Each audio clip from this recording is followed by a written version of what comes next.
Sir এখানে এত জিনিস কিসের জন্য? আরে কালকে তো আমাদের খাওয়া দাওয়া, তাই না? হ্যাঁ। আর সরস্বতী পূজার খাওয়া দাওয়া, তার জন্য এই যে এত জিনিস আনা হয়েছে। এইবার আমি দেখাবো কি কি জিনিস আমাদের আনা হয়েছে, সেগুলো দেখাচ্ছি। তো এই ছাত্ররা আমাকে প্রচণ্ড হেল্প করছে। সকালবেলায় এত বাজার টাজার আমরা করে এনেছি, সবজি বাজার, যেখানে আলু আছে, টমেটো, ফুলকপি, গাজর, ক্যাপসিকাম, পেঁপে, প্রচুর গাজর, দেখুন বস্তা বস্তা জিনিস এসছে। আর এখানে দেখুন আমাদের লাল লক্ষ্মীভোগ চাল, আর মুদিখানা যত বাজার এই যেগুলো দেখা যাচ্ছে, যেমন এটা বেসন আছে, এখানে সাদা তেল আছে, কত শুধু কিশমিশ এসছে দেখুন। আর এখানে কাজু, এক টিন কাজু, এরপরে এত বাজার এই দাদা সব মিলে দিচ্ছে, আমরা মিলিয়ে নিচ্ছি।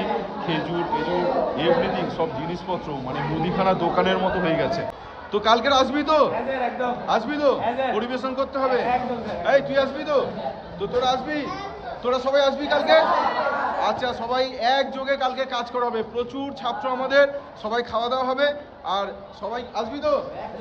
একদম সবাই আসা হবে। এইগুলো সব রান্না হবে, রাঁধুনি আসবে, আর এই মালপত্র সব রেডি হয়ে গেছে আমাদের কালকের জন্য, প্রিপারেশন রেডি।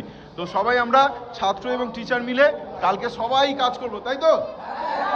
ওকে।